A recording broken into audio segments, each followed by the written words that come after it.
Hello बच्चों, कैसे हो सारे। उम्मीद करता हूँ सारे अच्छे होंगे और मजे कर रहे होंगे। आज हम मोशन चैप्टर शुरू करने जा रहे हैं। ये वो मोशन नहीं है जो आप रोज सुबह करते हो, बल्कि ये वो मोशन है जिससे अच्छे अच्छे बच्चों का मोशन नहीं हो पाता। ठीक है, समझो मेरी बात को। बड़ा इंपॉर्टेंट चैप्टर है। अगर आप में से कोई बच्चा है जो आगे जाके साइंस परस्यू करना चाहता है 11th क्लास में, तो उसका बिल्कुल बेसिक यहीं से शुरू होता है। अगर आपको ये समझ नहीं आया, इट मीन पूरी फिजिक्स खत्म हो जाएगी। इसी के बेस पे नेक्स्ट चैप्टर है, उसे नेक्स्ट चैप्टर है। तो सबसे इंपॉर्टेंट पार्ट, सबसे इंपॉर्टेंट चैप्टर आपकी क्लास का, दैट इज मोशन, फिजिक्स का पहला चैप्टर हमारा। ठीक है, ए से लेके जेड तक सारा मैं करवाने वाला हूं, बिल्कुल जीरो से। क्या डिस्टेंस होता है, क्या डिस्प्लेसमेंट होता है, कैसे कैसे वो टर्म्स आई है, सब कुछ हम इसमें कवर करेंगे। ठीक है, फिर भी आपको कोई सजेशन हो, कोई फीडबैक हो, तो आप मुझे कमेंट सेक्शन में लिख दिया करो। ठीक है, तो स्टार्ट करते हैं विदाउट वेस्टिंग एनी टाइम। जैसे कि आज हमारी फर्स्ट क्लास है, आज मैं आपको ज्यादा बोर नहीं करूंगा। आज मैं सिर्फ आपको बिल्कुल बेसिक करवाऊंगा और डिस्टेंस डिस्प्लेसमेंट के बेसिक्स बस। के शुरुआत कैसे होती है, देखो। अब ये बच्चों वाली साइंस नहीं है जो हम 8th में पढ़ते थे। अब धीरे धीरे साइंस का लेवल अच्छा होना शुरू हो गया है। ठीक है, तो बिल्कुल मैं बेसिक कराऊंगा कराऊंगा कि भाई बेसिक में क्या क्या है, कैसे कैसे हम प्रोसीड करेंगे। तो स्टार्ट करते हैं। पहला टॉपिक जो हम सबको पसंद है, मुझे स्पेशली पसंद है, इसको हम कहते हैं रेस्ट। What is rest? या रेस्ट क्या होता है? जो मैं पूरे दिन करता रहता हूँ उसको रेस्ट कहते हैं। बट पेपर में लिख के मत आ जाना कि मैम मैं पढ़ा हूं तो वो रेस्ट है।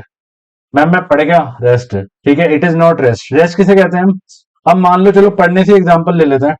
आप आराम से या मजे से लेटे हुए हो, ठीक है, अपने बेड में आराम से सोच रहे हो कि बस अब मेरी छुट्टियां खत्म होने वाली है, अब मैं क्या करूं। फिर वहां से मम्मी लाती है, झाड़ू लेके आती है मम्मी। ठीक है, बस फिर आपकी एक पड़ती है। फिर आप क्या करते हो, यहां से उठ जाते हो। बट अगर बाई चांस मम्मी नहीं आती तो क्या होता? मान लो सुबह के 10 बज रहे हैं, ठीक है, और 10 बजे बजे आप पड़े हुए और दिन का 1 बज गया, आप पड़े हुए ही हो। तो 3 घंटे आप अपने बेड पे ही पड़े हो ना, चेंज तो हुए नहीं, बट टाइम तो आगे बढ़ा। भाई टाइम हमारा 10 AM से 1 AM चला गया, 1 PM चला गया, बट आप तो हिले ही नहीं, आप तो कुंभकर्ण हो। It is rest. इसको रेस्ट कहते हैं। डेफिनेशन बना ले एक बारी। क्या? जब ऑब्जेक्ट चेंज नहीं करेगा पोजीशन, बट टाइम बदलता रहेगा, इट इज कॉल्ड रेस्ट।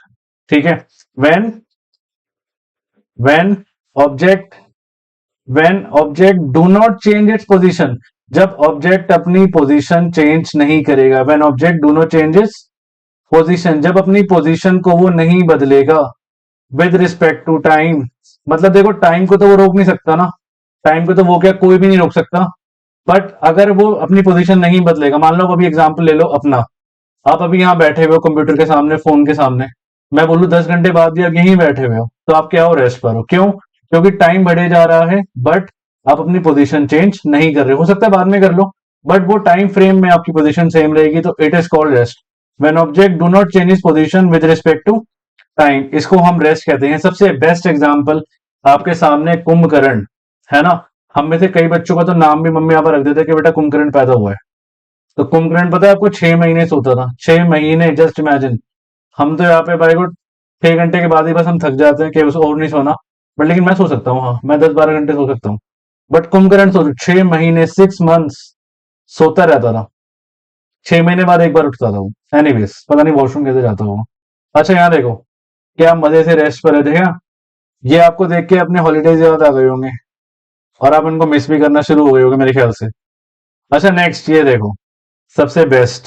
तो ये क्या है? A body is said to be rest when its position does not change with respect to time. मतलब टाइम बढ़ता रहेगा बट उसकी पोजीशन नहीं बदलेगी। हम वहां से लेते रहेंगे तो उसको हम बोलेंगे रेस्ट पर है। ठीक है, टाइम बढ़ेगा बट उसकी पोजीशन चेंज नहीं होगी, इट इज कॉल्ड रेस्ट। अब इसका ये अपोजिट होता है। नेक्स्ट टॉपिक है मोशन। ये देखो, ये डॉग क्या कर रहा है? ये रेस्ट पर है।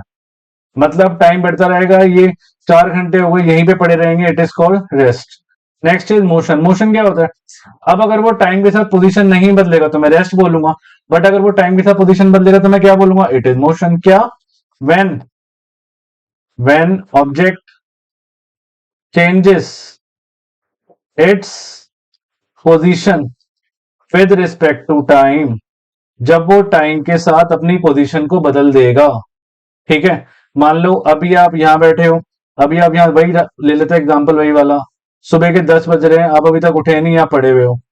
वहां से एक फ्लाइंग चप्पल, मम्मी की फ्लाइंग चप्पल आई, और है ना, कुछ ऐसी होती है ना, सीधा आपके सर पे पड़ी, फिर आप भागते हुए ब्रश करा, नहा धो के रेडी हो गए, है ना, 10 का 10 AM हुए, 10 मिनट में आप ब्रेकफास्ट में सब कुछ रेडी हो गए।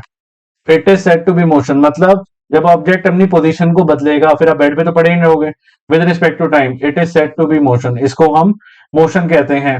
ये सुनने में बड़ा हैवी सा वर्ड होता है, बट कुछ भी नहीं है, बहुत सिंपल टॉपिक है। इतने आसान तरीके से समझाऊंगा, आपको पता भी नहीं चलेगा, हम चैप्टर कर चुके हैं, ठीक है। जब ऑब्जेक्ट क्या करेगा, अपनी पोजीशन को बदलेगा with respect to time, it is known as, इसको हम मोशन कहते हैं, ठीक है। जरा देखें कि मोशन क्या क्या होता है।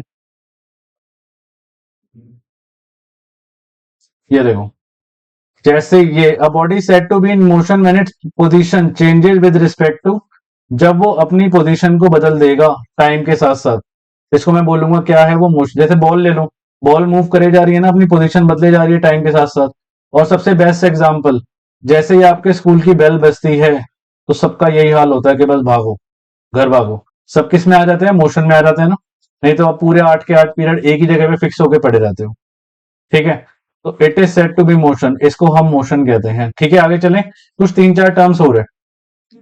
ये देखो, ये स्केटिंग, ये क्या है, सारा ये मोशन है। अच्छा, नेक्स्ट मैग्नीट्यूड। मैग्नीट्यूड हमें ना साइंस में नंबर को कहते हैं, कोई भी number, any number is called magnitude. किसी भी नंबर को, न्यूमेरिक वैल्यू को मैं मैग्नीट्यूड कहता हूं, नंबर नहीं बोलते, क्योंकि नंबर थोड़ा इंग्लिश वर्ड हो जाता है। साइंस में हम मैग्नीट्यूड बोलते हैं, magnitude, any numerical value, the numerical value of a physical quantity, इसको हम मैग्नीट्यूड कहते हैं। जैसे कि आपने देखा होगा, ये साइन बोर्ड कई बार लगा होता है कि भाई 50 km/h मैक्सिमम स्पीड है, इससे ज्यादा हम कवर नहीं कर पाएंगे, इससे ज्यादा कवर करोगे तो आपका चालान कट सकता है। So this is magnitude. ये 50 क्या दिखा रहा है कि इतना मैग्नीट्यूड अलाउड है। मैग्नीट्यूड मतलब इस नंबर को हम मैग्नीट्यूड कहते हैं, ठीक है। ये देखो, जैसे ये एग्जांपल ले लो, जैसे कई लोग डालते हैं ना कि हमारे 50,000 सब्सक्राइबर हो गए, वैसे मेरे भी बहुत जल्द होंगे अगर आप लोगों ने चाहा तो। आप बच्चों का ही है, जो ये चैनल मैंने आपके लिए बनाया है, मेरा काम सिर्फ इतना है, आपको टॉपर बनाना। अब उसके लिए मुझे कुछ करना पड़े, ठीक है। अब और आपका काम क्या है, मुझे यहां तक लेके जाना। अब देखते हैं कितने बच्चे इसको हिट करते हैं, ठीक है। अभी के अभी सब्सक्राइब कर दो जरा, एनीवेज, ठीक है। तो ये मैग्नीट्यूड, ये तो 50 है, बट इज दिस, ये क्या है, नंबर है, नंबर, ठीक है। अच्छा, दो तरह की क्वांटिटी पढ़ेंगे हम, एक पढ़ेंगे स्केलर क्वांटिटी और एक पढ़ेंगे वेक्टर क्वांटिटी। तो what is the scalar quantity और what is the vector quantity, vector नाम से पता लग रहा है, वेक्टर। तो दो तरह की क्वांटिटी होती है, जिसके पास सिर्फ मैग्नीट्यूड होता है, जिसके पास सिर्फ मैग्नीट्यूड मिलेगा उसको मैं बोलूंगा स्केलर क्वांटिटी, और जिसके पास मैग्नीट्यूड भी मिलेगा और डायरेक्शन भी मिलेगा, मतलब मैग्नीट्यूड के साथ आप डायरेक्शन और दे दो बस, वो क्या बन जाएगी, it will become a vector quantity. Example ले लो, जैसे वही लेते हैं 50 km/h, ये क्या है, स्केलर क्वांटिटी। और अगर मैं बोल दूं 50 km/h east west north south, कुछ ही बोल दो, ये क्या बन गई, now it will become a vector quantity, ठीक है। मैग्नीट्यूड मतलब आप, वेक्टर क्वांटिटी मतलब डायरेक्शन दे दिया आपने ना इसको कि भाई ये ईस्ट में जा रहा है, it is going in east, ठीक है। और नंबर को मैं क्या बोलता हूँ, it is a scalar quantity. तो there are two type of quantity, scalar quantity and vector quantity, हम दोनों को डील करेंगे। ये देखो, ठीक है, it is a physical quantity having own magnitude but no direction, याद रखना इस बात को, स्केलर का कोई भी डायरेक्शन नहीं होता। Example, distance, speed. अच्छा, vector quantity, it is a physical quantity that require magnitude as well as direction. Example हो गया डिस्प्लेसमेंट, वेलोसिटी। स्केलर क्वांटिटी है मैग्नेट ओनली, स्पीड हो गया, मास हो गया, ये सारी स्केलर है, वॉल्यूम हो गया, टाइम हो गया, इनमें कोई वो नहीं चाहिए हमें ना, डायरेक्शन की रिक्वायरमेंट ही नहीं है। वेक्टर जिसमें वेलोसिटी हो गया, वेट हो गया, फ्रिक्शन हो गया, सब मैं पढ़ाने वाला हूं आपको आगे। मैं आपको पूरी लिस्ट दे रहा हूं ताकि आपको दिक्कत ही ना हो। देखो, पेपर में कई बार पूछ लेता है distance, speed, mass, energy, density, power, length, area, volume, time, temperature, work, ये सारे के सारे, दे आर ऑल आर, ये सारे स्केलर क्वांटिटी होते हैं, ठीक है।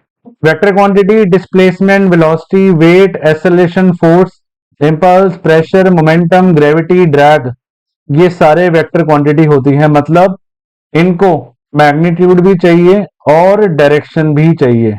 जब ये दोनों चीजें इनको चाहिए होगी तो ये क्या बन जाएगी, now they will become vector quantity, ठीक है। आगे चलें, ओडोमीटर, ये आपने हमेशा देखा होगा, ठीक है।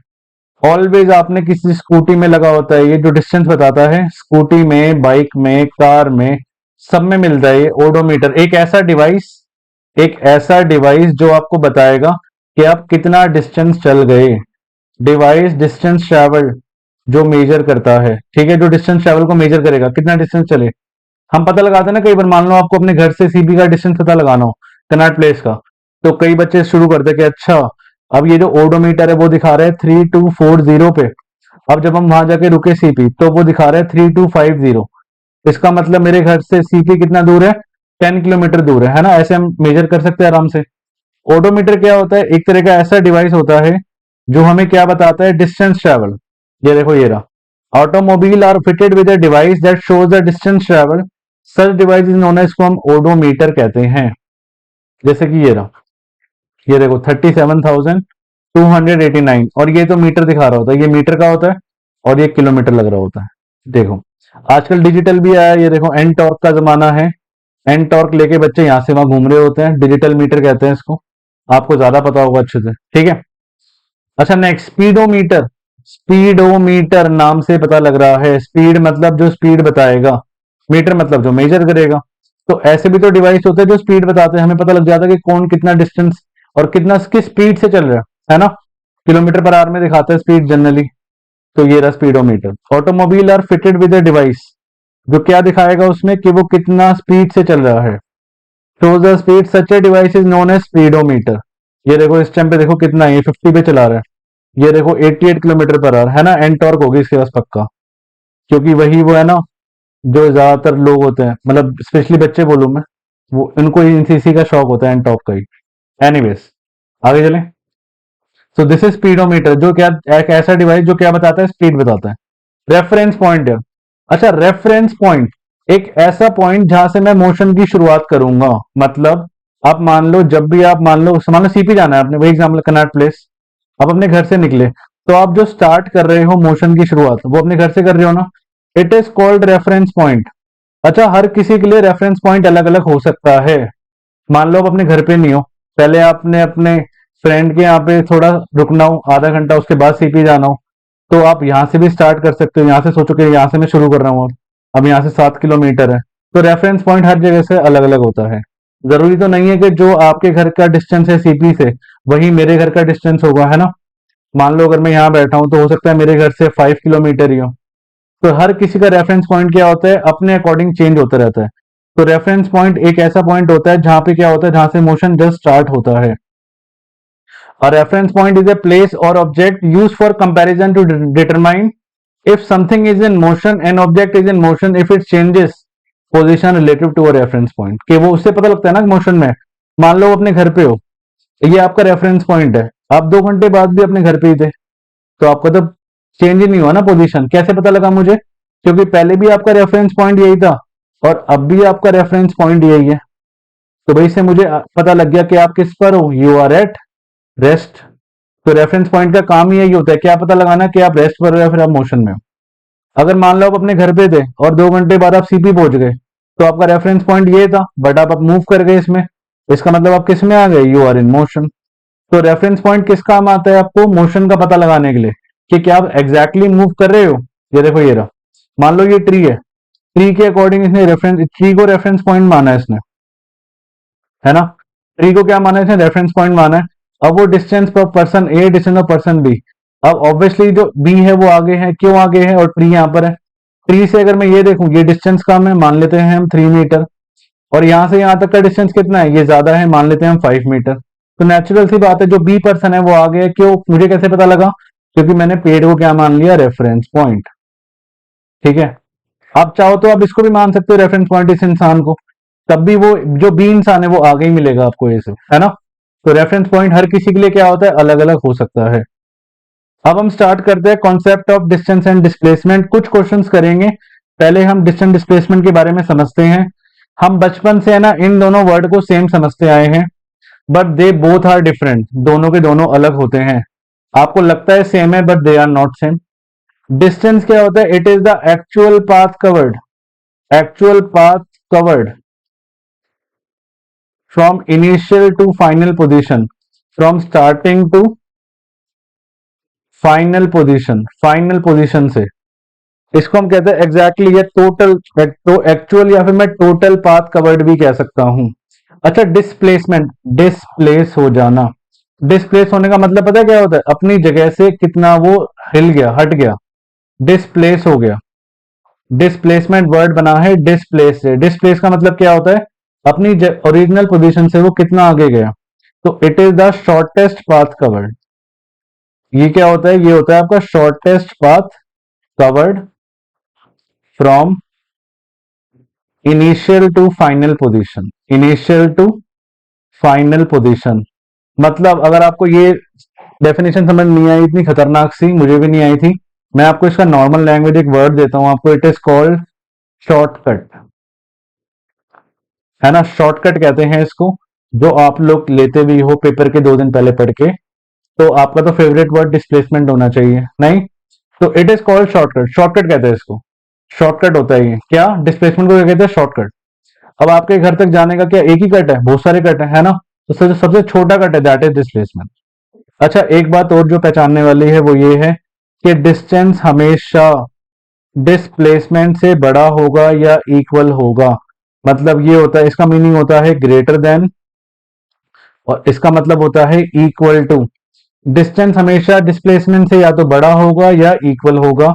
और यहां पे अगर मैं देखूं, और डिस्प्लेसमेंट हमेशा क्या होगा? डिस्टेंस से छोटा होगा या इक्वल होगा। इक्वल हो सकता है मैक्सिमम, डिस्प्लेसमेंट कभी भी बड़ा नहीं हो सकता। Distance is a scalar quantity. ये स्केलर मतलब ओनली मैग्नीट्यूड चाहिए। And it is a vector quantity. ये क्या होता है? वेक्टर क्वांटिटी होता है। अब जरा कुछ क्वेश्चंस करेंगे हम, अलग अलग टाइप के मोशन करेंगे। पहले हम करेंगे स्ट्रेट लाइन मोशन, फिर हम करेंगे जिगजैग मोशन जो एग्जाम में बहुत पूछता है, फिर हम करेंगे सर्कुलर मोशन। और आज की क्लास में पूरे डिस्टेंस डिस्प्लेसमेंट के कंसेप्ट को हम बिल्कुल खत्म करके निकलेंगे। ठीक है, तो बने रहना एंड तक। स्टार्ट करते हैं कुछ क्वेश्चंस हम डिस्टेंस और डिस्प्लेसमेंट के ऊपर। तो पहला करते हैं क्वेश्चन स्टार्ट। हम एक क्वेश्चन फॉर्म कर लेते हैं। मान लेते हैं कि ये O है, ये A है, और ये अलग अलग पोजीशन है। ये B है, ये थोड़ा ऊपर है, ये C है, ये D है। हम मान लेते हैं कि ये 3 किलोमीटर है, ठीक है, ये 2 किलोमीटर है, ये 7 किलोमीटर है, और ये 3 किलोमीटर है अगेन। अब क्वेश्चन कह रहा है फाइंड, क्वेश्चन कह रहा है find distance and displacement if, पहला part, if object covers, if object covers, पहला पार्ट O टू A, दूसरा part O to A, A to O, तीसरा part O to A, A to B, D part O to A, A to B and B to D, और E part O to D, D to B and B to C। ठीक है, तो 5 part है। आपको अगर आता है question तो इस वीडियो को पॉज करो और मुझे इन सब के आंसर मुझे कमेंट सेक्शन में लिख के बताओ कि आपको ये क्वेश्चन आता है। आपको डिस्टेंस और डिस्प्लेसमेंट निकालना है हर एक केस में। तो स्टार्ट करते हैं, निकालना शुरू करते हैं। पहला पार्ट O से A, O से अगर A की बात करूं मैं, डिस्टेंस कितना होगा मेजर कर लो, तो O से A मतलब 3 + 2 + 7 + 3 कितना हो गया ये? 10। It is 15 kilometre. अच्छा, डिस्प्लेसमेंट भी सेम हुआ, पता है क्यों? क्योंकि वो O से चला था और A पे रुक गया।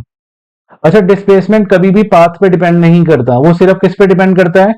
इनिशियल और फाइनल पोजीशन पे। ये बात याद रखना, वो सिर्फ डिस्प्लेसमेंट सिर्फ डिपेंड करता है इनिशियल और फाइनल पोजीशन पे डिपेंड करता है, दैट्स इट, बस। वो डिपेंड नहीं करता कि वो कितना चला, कहां पे चला, कितना घूम के आया, क्या करा। ठीक है, तो इसका मतलब वो O से चला A पे गया, तो ये आ गया इसका डिस्टेंस और डिस्प्लेसमेंट। और क्वेश्चन करते हैं और क्लियर होगा। O से A, A से O डिस्टेंस कह रहा है, तो O से A का डिस्टेंस मैं ऊपर निकाल चुका हूं, ये 15 है। A से O का भी 15 ही होगा ना, तो डिस्टेंस आ गया 30 किलोमीटर। अब देखो वो कहां से चला, कहां पे रुका, ध्यान से चेक करो। O से चला और O पे ही रुक गया, मतलब घूम फिर के O पे ही आ गया। जैसे आप कई बार करते हो ना, मैम मैं गो टू टॉयलेट, आप पहले कैंटीन गए, फिर लाइब्रेरी गए, फिर दूसरी क्लास में बच्चे को चौक मार दिया, फिर घूम फिर के अल्टीमेटली क्लास में वापस आते हैं, मैम मैं आई कम इन, आधे घंटे बाद, जब तक पीरियड ओवर हो जाता है। अल्टीमेटली क्लास में आए ना तो आपका डिस्प्लेसमेंट कितना है, जीरो। और डिस्प्लेसमेंट जीरो तो वर्क डन भी जीरो। मैं आपको नेक्स्ट चैप्टर में कराऊंगा, नेक्स्ट टू नेक्स्ट चैप्टर में वर्क एनर्जी, उसमें पढ़ाने वाला हूँ, अगर डिस्प्लेसमेंट जीरो होता है तो वर्क डन भी जीरो होता है। अच्छा, सबसे बेस्ट एग्जांपल ले सकते हो आप इसका। आपके घरों में कोई मेड का काम करने आती होगी, वो सोफे को ऐसे उठाती होगी, झाड़ू निकाला वापस रख दिया, कल से उसको पैसे मत देना यार। क्यों? क्योंकि डिस्प्लेसमेंट तो जीरो है, क्योंकि वो अल्टीमेटली सोफा वापस ही तो रख देती है। अब वो आज आपके घर आई, कल फिर से आपके घर आएगी, वर्क डन कितना हुआ उसका, जीरो। क्यों? क्योंकि डिस्प्लेसमेंट जीरो है। ठीक है। अच्छा, से मजाक कर रहा हूँ यार, ये ना हो कि आप कल से पैसे देना बंद करो, मेरा नाम लो। बट साइंस के अकॉर्डिंग बता रहा हूं मैं, साइंस के अकॉर्डिंग उसका वर्क डन जीरो होगा। क्यों? क्योंकि उसकी डिस्प्लेसमेंट कितनी होगी, जीरो होगी। और उसकी डिस्प्लेसमेंट जीरो होगी तो इसका मतलब उसने कोई काम नहीं करा। अब ध्यान से चेक कर लो, ओ से वो चला था, ओ पे वो वापस आ गया, तो इसका मतलब डिस्प्लेसमेंट कितना हो गया, जीरो हो गया। बस। कहीं पर भी गया हो उसके बाद, मैं कह रहा हूँ कैंटीन गया हो, बर्गर पिज्जा समोसे खा के आए हो, बट इसका डिस्प्लेसमेंट जीरो है। नेक्स्ट, ओ से ए, ए से बी, ओ से ए, ओ से ए का कितना है, थ्री और टू फाइव। अच्छा, ओ से ए का हम निकाल चुके हैं, कितना था डिस्टेंस, डिस्टेंस था मेरे पास 15 किलोमीटर। और ए से बी, ए से बी का कितना है, सेवन और थ्री टेन, टेन और टू ट्वेल्व, 15 और ट्वेल्व कितना हो गया, इट इज 27 किलोमीटर। अच्छा, डिस्प्लेसमेंट कितना हुआ, डिस्प्लेसमेंट सिर्फ डिपेंड करता है वो कहां से चला और वो कहां पे रुका, बस उसको कुछ लेना देना नहीं है किसी और चीज से। कहां से चला वो ओ से चला और वो बी पे रुका। ओ से बी का गैप देख लो, बस ओ से बी का गैप है मेरे पास थ्री, तो डिस्प्लेसमेंट आ गया 3 किलोमीटर, चेक कर लो। और ये कंसेप्ट आपके एग्जाम में 110% है, आएगा ही आएगा। हाफ ईयरली में आए चाहे आपके पीरियोडिक में आए, आएगा जरूर। अगला कह रहा है डिस्टेंस और डिस्प्लेसमेंट। डिस्टेंस ओ से ए 15, ए से बी 12, और कह रहा है बी से डी, बी से डी कह रहा है, तो बी से डी कितना हुआ, 7 और 2 9 हुआ। तो ये हो गया था मेरा 12 और 15, 27, 27 और 9 37, 36, इट इज 36 किलोमीटर डिस्टेंस आ गया। 36 किलोमीटर डिस्प्लेसमेंट, डिस्प्लेसमेंट बस इस पे डिपेंड करता है वो ओ से चला और डी पे रुका। आप ओ से डी का चेक कर लो बस। ओ से डी है 3 + 2 5, 5 और 7 12, सो इट इज 12 किलोमीटर। ठीक है। अब ये लास्ट वाला, कोशिश करो एक बार वीडियो को पॉज करके, देखो आप क्या कर पा रहे हो। ई पार्ट, ई पार्ट में यहां कर रहा हूं। अच्छा, ओ से डी, ओ से डी, ओ से डी कितना था मेरे पास, ओ से डी 3 + 2 5, 5 और 7। ओ से डी था आपका 12 था, 3 + 2 5, 5 और 7 12। और डी से बी कितना था, डी से बी था मेरे पास 9। और बी से डी से बी और बी से सी कितना था, 8 is 2। हम इन सबको प्लस करेंगे, 12 21 23, तो ये आ गया आपके पास 23 किलोमीटर। अच्छा, डिस्प्लेसमेंट कितना आया मेरे पास, डिस्प्लेसमेंट आया ओ से चला सी पे रुका, ओ से चला सी पे रुका, 3 और 2 5 किलोमीटर, तो 5 किलोमीटर आ गया आपके पास डिस्प्लेसमेंट। ठीक है, तो स्ट्रेट लाइन मोशन हो गया ये एग्जाम में ऐसा क्वेश्चन कई बार पूछा हुआ है, कई बार एग्जाम में आ रखा है, तो इसको जरा ध्यान से करेंगे हम। ठीक है। अब हम चलते हैं नेक्स्ट क्वेश्चन पे जो एग्जाम में आता है, दैट इज जिगजैग मोशन। अगला कंसेप्ट जो है वो है जिगजैग वाला, कई बार एग्जाम में पूछा हुआ है, किसी भी फॉर्म में पूछ लेता है। देखो, क्वेश्चन नंबर टू देखते हैं अब जरा। सेम क्वेश्चन है क्या, find find distance and displacement, find distance and displacement from A to B, A से बी का डिस्टेंस और डिस्प्लेसमेंट निकालना है। पहला पार्ट कह रहा है ये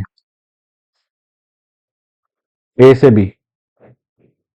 ठीक है, मान लो ये 3 मीटर है और ये 4 मीटर है। सेकंड पार्ट कह रहा है ये ए से बी का। ठीक है। थर्ड पार्ट कह रहा है ये,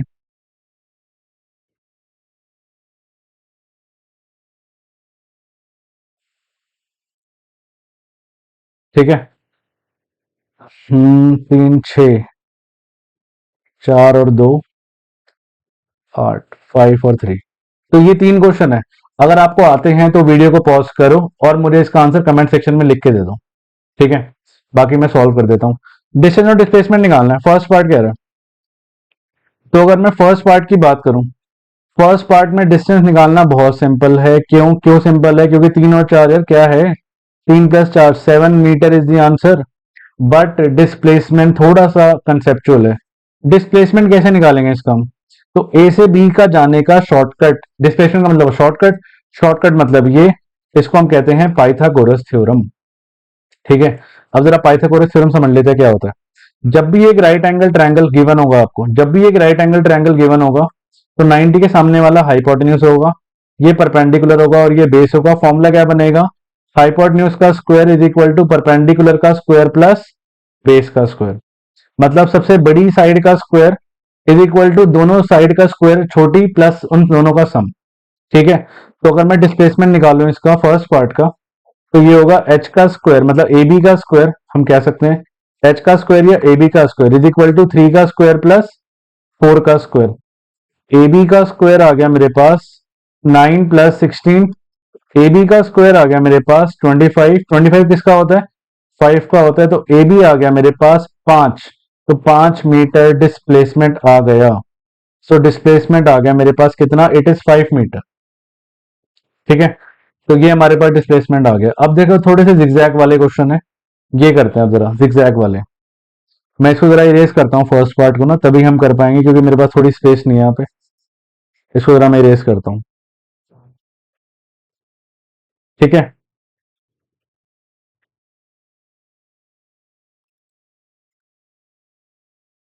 अच्छा, अब सेकंड पार्ट क्या कह रहे हैं? सेकंड पार्ट में देखो इसमें पाइथागोरस लगेगी, पता है आपको। This is all the Pythagoras theorem. अब देखो, ये आपका 2 है, मतलब यहां से लेके यहां तक ये 2 है और ये 3 है। तो मतलब अगर मैं इसको नीचे ले रहा हूं, वर्टिकल साइड अगर मैं लूं तो ये 3 है। तो मतलब ये टोटल 5 हुआ ना, ये टोटल 5 हुआ, और यहां से लेके यहां तक ये 12 है। तो अल्टीमेटली इसका जो वर्टिकल साइड है, वर्टिकल साइड कितना है? टोटल 5 है, 5 मीटर है। और हॉरिजॉन्टल कितना है? इट इज 12 मीटर है। और नेचुरल सी बात है, ये जो खड़े हैं बिल्कुल 90 डिग्री पे ही खड़े हैं, तो ये 90 डिग्री है, तो बन गया ये। मतलब इसका वर्टिकल कितना था? 2 और 3 टोटल कितना था? 5। और हॉरिजॉन्टल कितना था? 12। बस लगा लो, डिस्टेंस निकाल लो। अब आपको पता है ये सेम चीज है, पाइथागोरस थ्योरम पे जाएगा। डिस्टेंस कितना होगा? It is 5 plus 12, it is 17 meter. अच्छा, डिस्प्लेसमेंट कितना होगा? डिस्प्लेसमेंट होगा एच का स्क्वायर, मतलब ए बी है ना, मैंने ए बी बोला, ए बी। तो ए बी का स्क्वायर इज इक्वल टू, दोनों का स्क्वायर करके सम कर दो, 5 का स्क्वायर प्लस 12 का स्क्वायर। तो ये हो गया ए बी का square is equal to 25 plus 144। तो ये हो गया ए बी का square is equal to 169। A B आ गया आपके पास अंडर रूट 169, और बहुत सिंपल है, ये 13 का होता है। तो आंसर आ गया आपके पास 13 मीटर। डिस्प्लेसमेंट आ गया 13 मीटर, डिस्टेंस आ गया 17 मीटर। बिल्कुल इसी कंसेप्ट पे अगला क्वेश्चन थर्ड पार्ट में चाहूंगा कि आप वीडियो को पॉज करके ट्राई करो। बिल्कुल same concept, horizontal vertical, Pythagoras लगनी है सेम। ये देखो, बिल्कुल सेम कंसेप्ट। मैं जब तक इसको इरेज करता हूँ थर्ड पार्ट कराता हूँ आपको।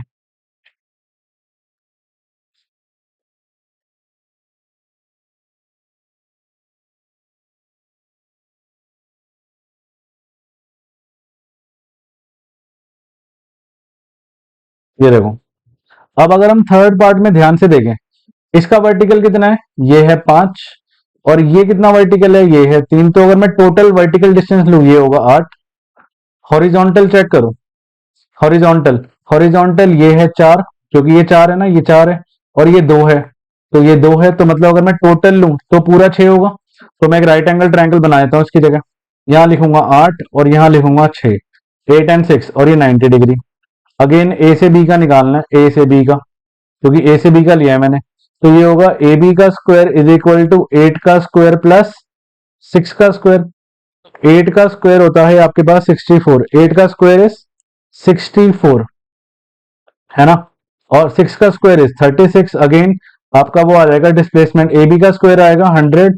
तो 100 आपको पता है 10 का होता है, तो ए बी आ गया आपके पास 10 आ गया। 10 मीटर। तो मतलब इसका डिस्टेंस कितना आया, पहले डिस्टेंस निकालते हैं। इट इज 8 + 6 14 मीटर आ रहा है। और डिस्प्लेसमेंट कितना आ रहा है, डिस्प्लेसमेंट आ रहा है 10 मीटर। अब देखो मेरी वो बात प्रूव हो रही है जो मैंने स्टार्टिंग में बोली थी, क्या कि जो डिस्टेंस होता है वो हमेशा डिस्प्लेसमेंट से बड़ा होता है या उसके मैक्सिमम इक्वल हो सकता है। देखो आपके सामने बातें प्रूव हो रही है सारी। ठीक है, एक क्वेश्चन और करते हैं सेम कंसेप्ट पे, फिर हम चलेंगे सर्कुलर मोशन पे।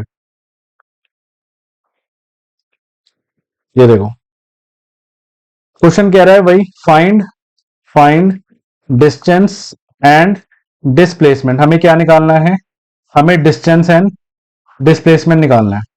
Find distance and displacement if,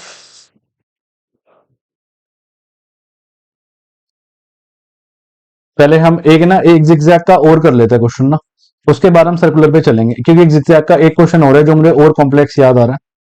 from A to B, find distance and displacement from A to B, from A to B, A से बी का। ये देखो अब ये देखो ए से बी का निकालना है डिस्टेंस और डिस्प्लेसमेंट। ये सी डी ई एफ कुछ ही मान लो, और ये है मान लो ये 5 है, ये 7 है, और ये 8 है। ठीक है, ये मान लो आप ये है 12 और ये है 9। अब सेम काम करेंगे जो मैंने पहले कराया। क्या, हम देखेंगे वर्टिकल डिस्टेंस कितना है, वर्टिकल कितना है, ये है 12 और ये है 9। तो अगर मैं टोटल लूं तो ये कितना होगा, इट विल बी 21। अच्छा आप देखो हॉरिजॉन्टल कितना है, ये है 5, ये है 7 और ये है 8। तीनों को प्लस करना जरा, 7, ये हो गया 8 और 7, कितना हो गया 15 और 5 20 हो गया। मैं क्या कर रहा हूं, मैं एक राइट एंगल ट्रायंगल बना रहा हूं। यहां मैं लिख रहा हूं 21, यहां मैं लिख रहा हूं 20, ए और बी। अब देखो डिस्टेंस कितना होगा, डिस्टेंस होगा 20 + 21, इट इज 41 मीटर। अच्छा डिस्प्लेसमेंट, पाइथागोरस लगाओ, क्या होगा, ए बी का स्क्वायर इज इक्वल टू 21 का स्क्वायर प्लस 20 का स्क्वायर। तो ए बी का square is equal to 441 plus 400। A B का स्क्वायर आ गया आपके पास 841। अब आपको स्क्वायर थोड़े से याद होने चाहिए तभी आप कर पाओगे, नहीं तो हिट एंड ट्रायल लगाना पड़ेगा। तो 841 होता है 29 का, तो ए बी आ गया आपके पास 29। सो डिस्प्लेसमेंट आ गया 29 मीटर। ये देखो very important question from the exam point of view. अब हम सर्कुलर पे चलते हैं, एक क्वेश्चन करते हैं सर्कुलर का। क्वेश्चन कह रहा है, फाइंड डिस्टेंस एंड डिस्प्लेसमेंट। हमें डिस्टेंस और डिस्प्लेसमेंट निकाल दो व्हेन एन एथलीट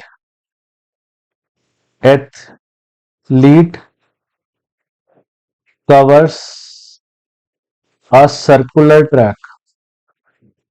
एक एथलीट भाग रहा है सर्कुलर ट्रैक पे of radius 14 meter. If he covers, अगर वो कवर करेगा, पहला part 1 round,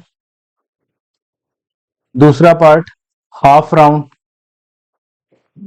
third part 1/4 round, और चौथा पार्ट 3/4 राउंड।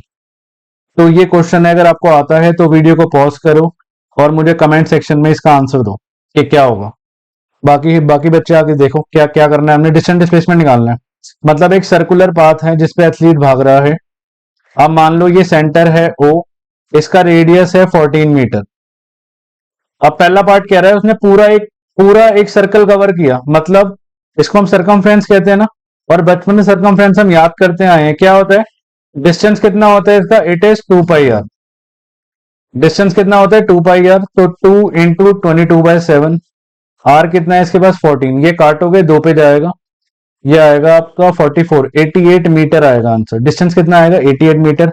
और डिस्प्लेसमेंट अभी आप बताओ मुझे, जहां से वो चला था वहां पे वापस आ गया, इसका मतलब डिस्प्लेसमेंट कितना हो गया, 0। It is 0 meter, simple. कितना आ गया डिस्प्लेसमेंट, जितने आपके मार्क्स आते हैं, इट इज 0 मीटर। मजाक कर रहा हूं, यहां से पढ़ोगे तो कभी इतने मार्क्स नहीं आएंगे, मैं गारंटी दे रहा हूं, 90% से ऊपर दिलाऊंगा आपको मिनिमम। तो बस जो मैं पढ़ा रहा हूं पढ़ते जाओ और आगे चलते जाओ, और रिजल्ट आए तो यार मुझे बताना जरूर। कमेंट में बताओ, मुझे फोन पे बताओ, व्हाट्सएप पे, कैसे बताओ मुझे बताना कि अगर आपको मुझसे पढ़ के इससे रिजल्ट आता है तो। ठीक है, प्रॉमिस है ये चीज। आगे चलते हैं, सेकंड पार्ट कह रहा है हाफ राउंड। हाफ राउंड का मतलब ये हुआ कि वो यहां से यहां तक भागा, क्योंकि थोड़ा मोटा होगा उससे आगे भाग नहीं पा रहा। कितना हो गया हाफ राउंड, तो ये 14 मीटर हो गया रेडियस। तो डिस्टेंस कितना हुआ, डिस्टेंस मतलब वो इतना भागा, सरकमफ्रेंस का आधा भागा वो। ठीक है, तो डिस्टेंस हुआ 2 पाई r/2, आधा हुआ ना उसका, काट दो, ये हो गया पाई आर। पाई मतलब 22/7, आर मतलब आपका हो गया 14, ये काटोगे दो पे, ये आएगा आपके पास 44 मीटर। और डिस्प्लेसमेंट, डिस्प्लेसमेंट का मतलब होता है शॉर्टकट। हम किसी, हर किसी को लाइफ में शॉर्टकट पसंद होता है, मुझे भी है इवन कई कई जगह पे। अब मुझे ए से बी तक जाना है, मान लो मैं ए पे खड़ा हूं, आप ले लो, आप ए पे खड़े हो, आपको ए से बी तक जाना है। तो आप, दो रास्ते हैं, एक ये रास्ता है ग्रीन वाला और एक है येलो वाला रास्ता। आप बताओ ज्यादा इजी आपके लिए क्या है? ऑब्वियसली येलो वाला, शॉर्टकट। इसी को शॉर्टकट कहते हैं, दिस इज कॉल्ड डिस्प्लेसमेंट। तो डिस्प्लेसमेंट कितना होगा आपका, ये 14 और ये 14, तो मतलब डायमीटर ही होगा, तो दैट इज 14 + 14, तो आंसर कितना आएगा इसका, आएगा 28 मीटर इज द आंसर। ठीक है, तो फर्स्ट और सेकंड पार्ट हमारा आ चुका है। अब करते हैं third part. 1/4 of A round कह रहा है, 1/4, 1/4 भाग रहा है राउंड का। मैं पूरा इसको इरेज कर रहा हूं, एक बार जरा इसको नोट डाउन कर लो, pause the video to note it down.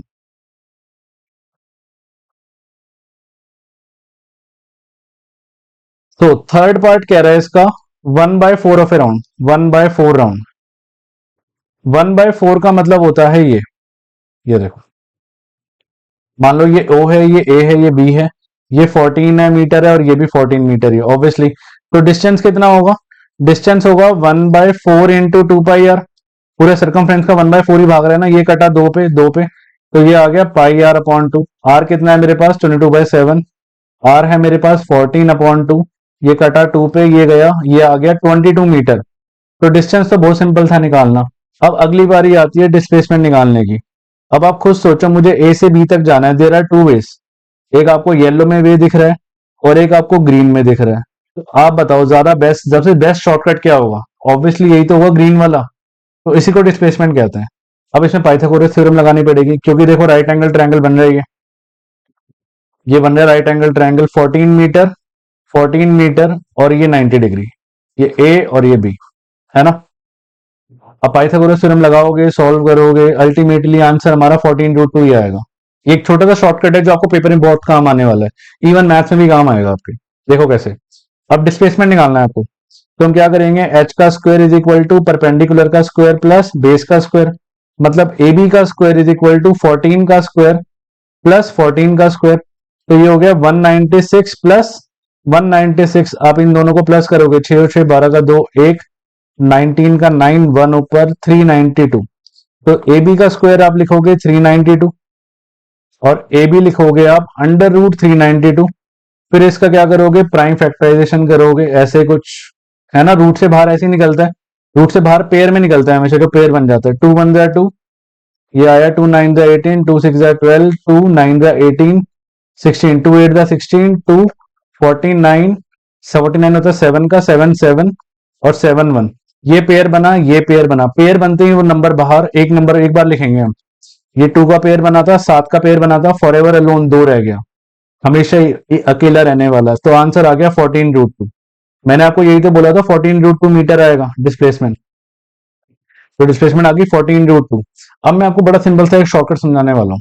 अभी तो 14 था तो हमने कर लिया, बाई चांस अगर एग्जाम में इतना बड़ा ये आ गया क्वेश्चन, मान लो अगर आ गया 56 आ गया, ये 56 ये 56, तब क्या करोगे?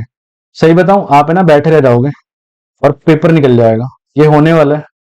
इससे बेस्ट तरीका है हम एक छोटी सी ट्रिक सीख लेते हैं। क्या? कि जब भी एक राइट एंगल ट्रायंगल में ये दोनों साइड इक्वल होगी, जब भी एक राइट एंगल ट्रायंगल में ये दोनों साइड इक्वल होगी, तो ये जो ये आंसर होगा ये इसका हमेशा √2 टाइम्स ही होगा। समझ आ रही है बात? मतलब अगर कोई राइट एंगल ट्रायंगल है, एक सेकेंड, मतलब अगर कोई राइट एंगल ट्रायंगल है, ये x है, ये x है, तो ये हमेशा x√2 होगा ऑलवेज। इसको जरा कहीं पे नोट करके लिख लो, very very important concept. From exam point of view. ठीक है, इसका मतलब अगर मुझे ये शॉर्टकट पता होता और इस क्वेश्चन को करना होता तो मेरी ये मेहनत खत्म थी, और सीधा मैं √392 को क्या लिख सकता था, 14√2, क्योंकि मुझे पता है पेपर में देखो इतना तो दिखाना ही पड़ेगा। टीचर हो सकता है आपकी इतनी इंटेलिजेंट ना हो कि वो सीधा समझ पाए इन चीजों को, है ना, तो आपको इतना तो दिखाना ही पड़ेगा। तो आंसर आ गया 14√2, हम याद रखेंगे डायरेक्टली, सॉल्व नहीं करेंगे आपकी, मैं कैलकुलेशन बचा रहा हूं क्योंकि कैलकुलेशन बड़ी मैटर करती है। ठीक है, अच्छा अगला पार्ट है, फोर्थ पार्ट आपका है 3/4 ऑफ ए राउंड। क्या कह रहे हैं, फोर्थ पार्ट से 3/4 ऑफ ए राउंड, 3/4 भाग रहा है। 3/4 का मतलब हुआ आपका यहां तक, मतलब वो यहां से चलना शुरू करा, भागना शुरू करा ए से, और वो यहां तक गया, इसका मतलब वो इतना ही तो भागा। तो डिस्टेंस कितना होगा, distance will be 3/4 into 2πr। तो इसको आप निकाल लो, 3/4, आर कितना था मेरे पास, 14 मीटर था, इंटू 2 इंटू 22/7 इंटू 14, ये काटा 7 2 14, ये गया 2 पे, ये गया 2 पे, तो ये आ गया आपके पास 66 मीटर। सबसे सिंपल है डिस्टेंस निकालना, निकल गया। अब देखो, अब ए से बी, देखो फिर से वही सिचुएशन आ रही है, आप नोट कर पा रहे हो बात, क्या आपको समझ आ रही है बात, ये 14 ये 14, तो फिर से कितना आने वाला है मेरा, 14√2 आने वाला है। एग्जाम में कैसे लिख के दिखाओगे, मैं आपको लिख के दिखाया था। डिस्प्लेसमेंट आप क्या लिखोगे, तो एच का square is equal to P का स्क्वायर प्लस बी का स्क्वायर, क्योंकि ये एक राइट एंगल ट्रायंगल बन रहा है। ये 14 मीटर है, ये 14 मीटर है, और ये बी है, ये ए है, ये ओ है, ये 90 डिग्री है। ठीक है, एच मतलब ए बी का स्क्वायर इज इक्वल टू 14 का स्क्वायर प्लस 14 का स्क्वायर। पेपर में आप इतना लिखोगे, 14 का स्क्वायर हमें पता होना चाहिए कितना होता है, इट इज 196, 196 प्लस 196, आप इनको प्लस भी करके दिखाओगे, ये आ गया 392, और ए बी आ गया √392। बट हमें पता है हम इतनी मेहनत नहीं करेंगे प्राइम फैक्टराइजेशन करने की, हमें पता है आंसर कितना आएगा, आंसर आएगा 14√2। तो डिस्प्लेसमेंट आ गया मेरे पास, it is 14√2 is answer. Distance कितना आया, डिस्टेंस आया था मेरे पास 66 मीटर, डिस्प्लेसमेंट आया 14√2। तो ये क्वेश्चन है जो एग्जाम में कई बार एग्जामिनर पूछेगा आपसे, very important concept from exam point of view. ठीक है, आगे देखें। तो आज हम पार्ट 1 आपका यहीं तक करेंगे। आई होप भाई इस वीडियो को 2 से 3 बार अच्छे से देख डालोगे, और कम से कम अपने नोट्स बनाओगे इनसे देख देख के, और इनको लर्न करोगे, क्योंकि जो मैंने आपको नोट्स दे रहा हूँ, जो पीपीटी में प्रॉपर दे रहा हूँ, ये सब कुछ प्रॉपर एनसीईआरटी बेस्ड है, और आपकी टीचर भी आपसे यही एक्सपेक्ट करती है कि आप क्या करो, आप पूरा एनसीईआरटी वाला कंसेप्ट करो।